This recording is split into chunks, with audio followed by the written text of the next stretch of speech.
Hello there, and welcome to another Tale from the Tanks.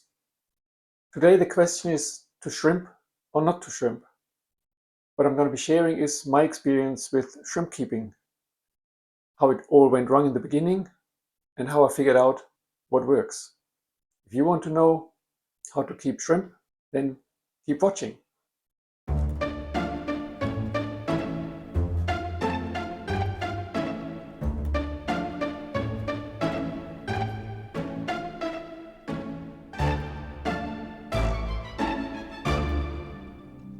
So, over the last 5 years, I had a few goes at shrimp keeping, and to put this out up front, the first few attempts were disastrous. So that prompts me to put this video out to share my experiences with it and spare you the same kind of disasters that I went through. So let's talk about that. So the first decision about what kind of shrimp to keep is basically two different main species that are available in the aquarium trade. One I call Neocaridina and the other one Caridina. The distinction is easy versus hard and cheap versus expensive. So Neocaridina you will find in your fish shop as cherry shrimp or derivatives from that. There's various colors being bred out now. You can get them in black and blue and all sorts of yellow I've seen, and all sorts of colors.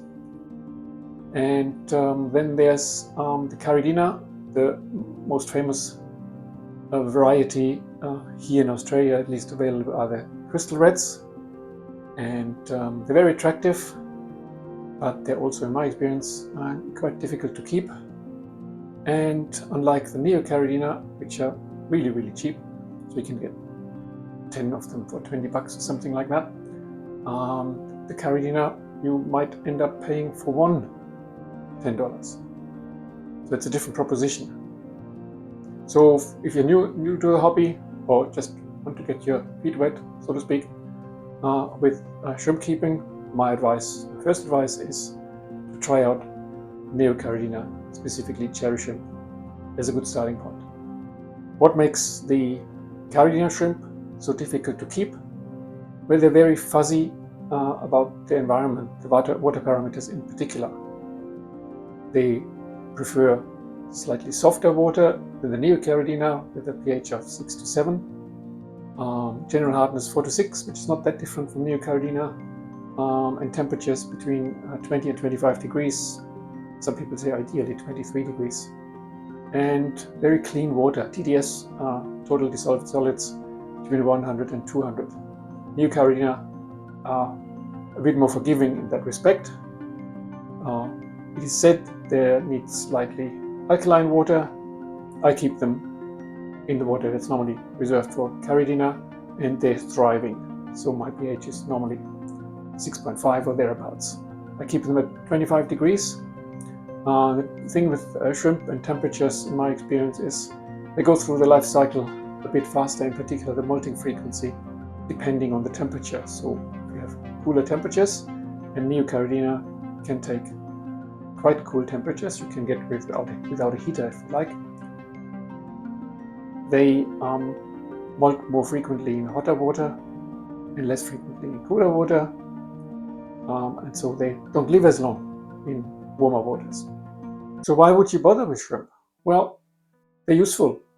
They're like part of your cleanup crew, and I always recommend, when you think about how you stock your fish tank, think about having species of fish or other animals around that help you keeping the tank clean. Eating algae, and just eating food leftovers, things like that. And shrimp can help with that. Shrimp themselves don't create a lot of waste, but they eat anything that's left over from your fish in terms of fish food. They sometimes can take care of, grim as this may sound, if you have a fish dying and you don't notice it in your tank, it's somewhere behind a rock or behind a plant somewhere and it just passed away. And the shrimp will figure that out pretty quickly. And before you know it, in particular before you know it, they've eaten it and it's all gone, taken care of, rather than spoiling the water parameters. And they're also a very interesting animal to watch. They have interesting behaviors, how they interact with each other, and they have a very interesting reproductive cycle.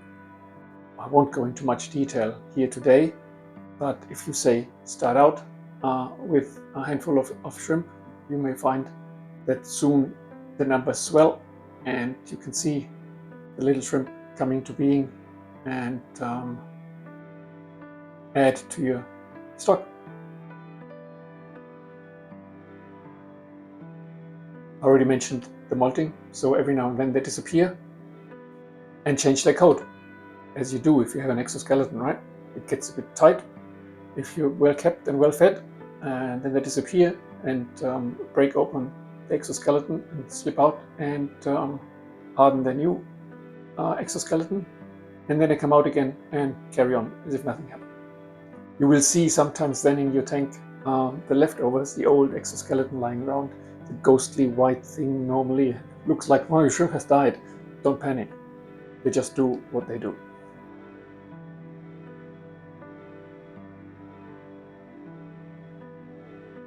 So if you want to introduce shrimp to your tank, what to look out for?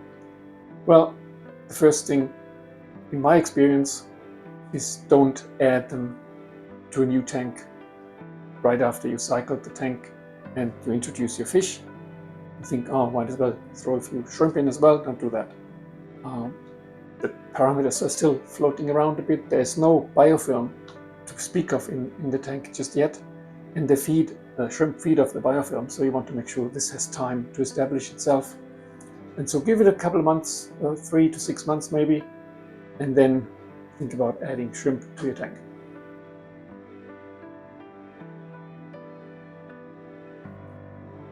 The other thing about shrimp, depending on what other fish you keep with them, and I come to my experience with what kind of fish go well with your shrimp, is give them lots of hiding places. If you have a densely planted tank, that already helps. If you have rocks, like dragonstone for example, that's a good rock to keep because they've got lots of holes they can hide in if they need to.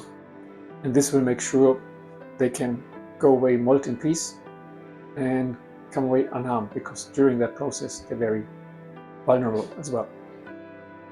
You want to check your water parameters and ensure that you're in the ballpark with the pH and the hardness, then go out and buy some. So what happened with my journey? Well, went to the shop and thought the crystals look really, really attractive. Yes, they're a bit pricey, but why not give it a shot? I thought I had my parameters right, but I had little tanks, just 20-liter tanks with just a few fish in them, and small tanks, small volumes of water, just don't have the stable parameters that these kinds of shrimp require. And so they went for a few weeks, maybe a couple of months, and then one by one they died. They just couldn't cope with changes in water parameters. I tried that again in a slightly larger tank, one of my flexes, which is about 34 liters. Same story, didn't work. So the other takeaway from here is, if you have a bigger tank, you have a better chance to create an environment that's stable enough for shrimp, in particular if you're looking at Carina shrimp, crystal reds or something like that. So after my misadventures with the crystal red shrimps, I then thought, okay, start with something simple again, and bought a bunch of cherry shrimp. Same story, in the smallest tank, in the 20-liter tanks, didn't work out. They lived for a while, they didn't reproduce, and they just withered away. So even for these much more hardy kinds of shrimps, a larger tank, more stable water parameters, much easier time to keep them alive, get them to reproduce. And that was the experience. And the next time I tried shrimp at all was with a 57-liter tank. That's sort of where it starts becoming much easier and more stable. And certainly in the bigger tanks that I keep now, which are 180 liters or thereabouts or more, I have colonies in there that really, really thrive. If you're watching this from Australia, there's one Carina shrimp that is actually a really good choice.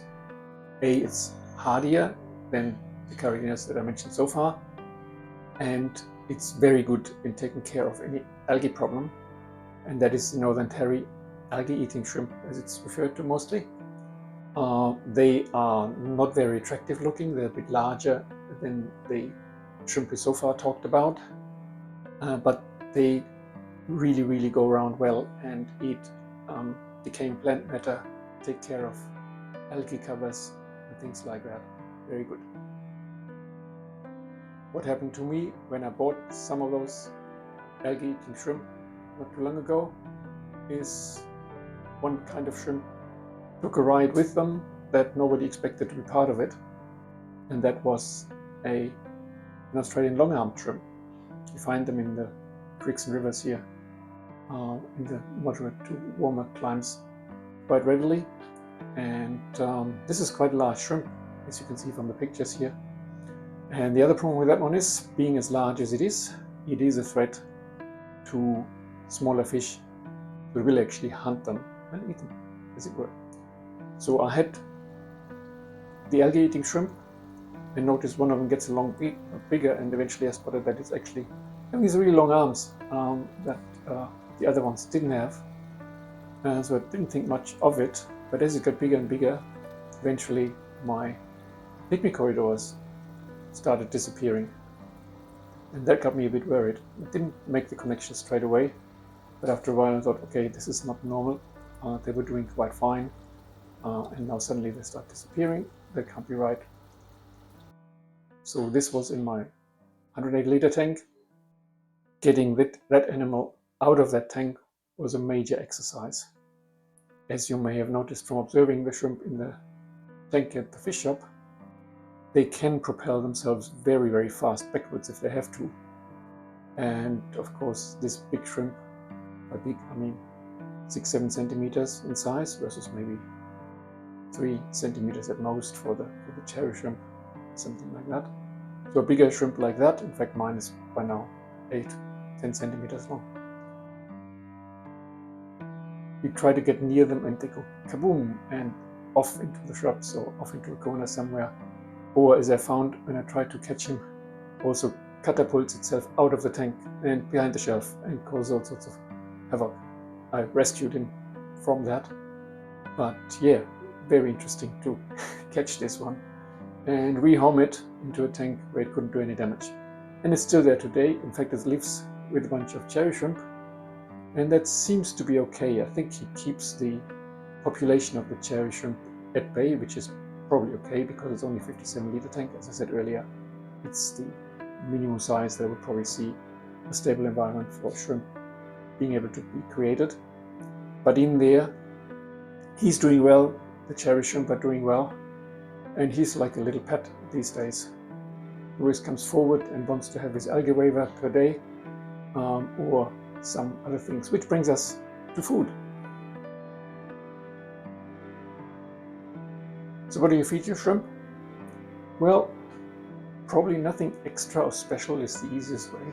I mentioned in the beginning, if you have biofilm building up, which just happens over time in your aquarium anyway, so everything gets covered with growing things, being it algae or little microorganisms or whatever, very tiny thing, you don't really see them. And they feed on that, and they're quite happy to do that. If you have in your tank rocks or roots and things like that, these are good surfaces for that to happen, and they really like that. I sometimes put some Indian almond leaf in the tank as well, which gradually over a couple of months or so decays or gets eaten by the shrimp. They really like that as well. If you do want to feed them separately, or you have a shrimp only tank where you don't have fish food leftovers which they can take care of, then there's something which I use, is called shrimp cuisine, and that is actually like a delicatessen for them, as the name suggests. I think I have some here, you see. Yep. So this is the shrimp cuisine that I feed also the larger long-arm shrimp that I mentioned. He absolutely loves it, stuffs his face, makes a big mess out of it, but really good food for them. And the other thing that's really good for them, I found, is something called Bacter AE. This is a white powder, very, very fine powder, and you only need tiny, tiny amounts. Yeah, you might be able to see it's just a little white powder. Tiny amounts in your tank every now and then. That spreads everywhere in your tank and helps build the biofilm or maintain it, and otherwise adds to the water all the bits that shrimp require to build the exoskeleton and thrive and be happy. And between those two things, my shrimp colonies are doing extremely well across 5 tanks. So what about the fish in the tank? Won't they eat the shrimp? The shrimp are fairly small and quite fragile, in particular the young ones, right? And yes, fish normally, a lot of fish eat anything that fits into their mouth that they can get hold of. My experience though is, with a number of different species now, that they go quite well together, and shrimp have a way of looking after themselves and not getting in the way of predators. Else they wouldn't survive in the world, right? So what have I learned? I've tried shrimp to keep with tetras, embers and cardinal tetras. No problem at all, of course, tetras are harmless most of the time. Harlequin rasboras, same thing. Sparkling gouramis, their mouth is way too small to do any harm to anyone. Cichlids is an interesting one. They are predators and they can be quite aggressive towards each other and anyone else in the tank if they have a bad day. And so they're also naturally curious, so they might give it a nip, but they will find out that the bigger shrimp at least don't fit into their mouth and their hard shell doesn't taste that nice, so they leave them alone. My experience is that apistogrammas that I kept, Apistogramma cacatois specifically, with their big mouth, no problem. German blue rams, interestingly, in the big tank, I had put some 10 cherry shrimp in some stage and there were already rams in there, and what I found is the shrimp just disappeared. I thought, well, they got eaten. That's unfortunate. But once the rams moved out, the shrimp reappeared, and in numbers. There's now 50 where there was 10 before. So they have their way of keeping out of trouble and not getting in the way when the rams want to feed, because rams have a habit of feeding on the ground, just where the shrimp are looking for morsels as well once the food gets in. But they have arranged themselves and coexisted quite nicely. You won't see them that much though with the rams, is my experience. Other fish, Corridoras, they're a bit robust in how they move around. They mess things up if they get in the midst of the shrimp, but otherwise they leave them alone. And Pygmicoras as well, no problem. Otocinclus are plant eaters anyway, no problem there at all. The only one where I did see that shrimp have a bit of a harder times with bettas. They apparently like a crunchy snack every now and then, and so they will eat them. So what's the conclusion here? If you're a beginner fish keeper and have your tank humming along for 3 to 6 months maybe, give Neocaridina a go. 10 cherry shrimp also get you started, and you might end up with a nice little colony if you look after them, keep your parameters stable, and they will thrive like they do in my tanks. There's now 4 tanks with shrimp and the numbers keep swelling, and it shows that the Neocaridrinas are easy to do. Once you gain some experience and you know how to keep your tank parameters stable, you have good filtration, you keep the water very clean, then you might give it a shot with Caridina. I might try that myself in the not too distant future again, and I will report back how this is all going. But that will be another tale from the tank. So if you found this interesting and look forward to more about shrimp and fish keeping more generally, please like and subscribe, and I see you in the next video.